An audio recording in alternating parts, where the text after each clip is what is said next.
On June 12, 2018, Ty tweeted, "I'm at Sonic's and told them no onions. Why this girl just asked me, what you'll do if we put onions on your burger? You'll be mad at us?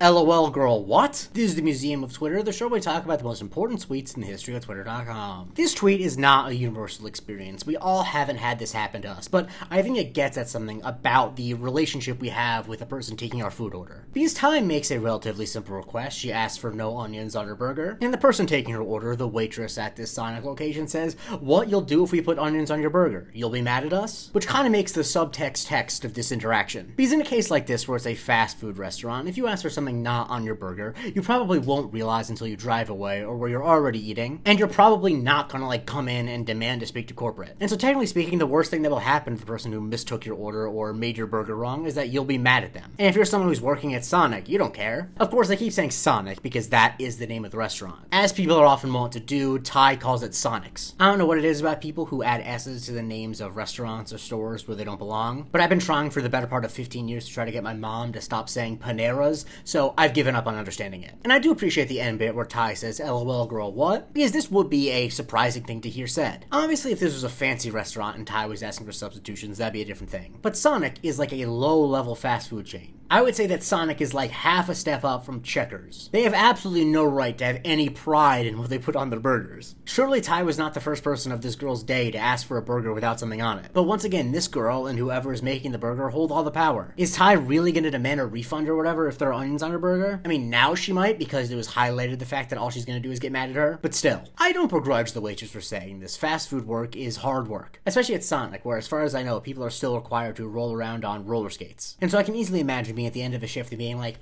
"I'm not going to tell them to hold onions. What are you going to do, get mad at me?" And lots of people relate to the waitress, or at least think that they would. Corpse Kiki says, "Me as a fast food employee." Foxy says, "Me when I worked at Wingstop." Max says, "This is my current days away from quitting Starbucks energy." And not to be outdone when it comes to misspelling, Gothic says, "Me when I was a assistant manger." An assistant manger was, of course, where Jesus was born because the main manger was full. And on its face, this tweet seems pretty innocuous. It's just a story about someone's day. But it really took off. I saw it over and over again when I was doing research for this series initially when I looked up, what's your favorite tweet, or what's a tweet that's a heritage tweet? Ryan Battle Angel says, "The only tweet that should have never been deleted." And it's even affected people's vocabulary. Christian says, "This is why I say, what are they gonna do? Be mad all the time. It's an homage." And Lima Bean says, "What you'll do? Be mad. Enter my vocabulary and never left." I think I even found examples of people using it in the wild on Twitter. Now, I can't be sure this is a reference, but I think it is. There was some drama in Yellow Jackets fandom where Lara says, "Only Travnats are allowed to make jokes about Travis's fumbling here. Everyone else has to sit and think about his character to acknowledge how his trauma and upbringing caused this reaction." To which Dom replied, "What you'll do if we make jokes in on Travnat? You'll be mad at us?" Like I said, I can't be positive that this is referencing the Sonics tweet, but I think it is. By the way, at this moment, I realize I probably should be wearing my Seattle Supersonics hat for this episode, but I got a new hat and I wanted to show it off, sue me. In a reference that I'm not sure anyone who's watching, unless Steven Soderbergh is in the audience, will get. This tweet was posted to the Below Deck subreddit with the caption,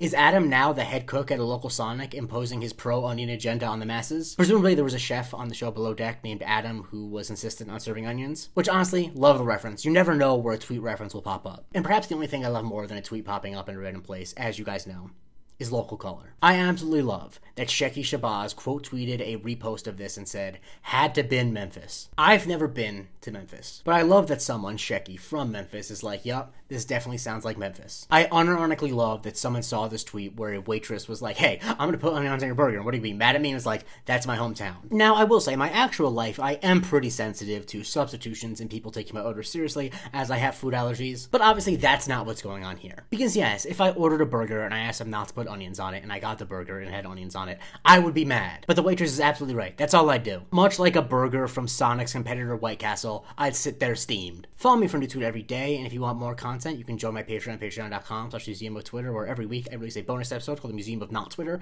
and on there you can vote what I cover on Subscriber Sundays.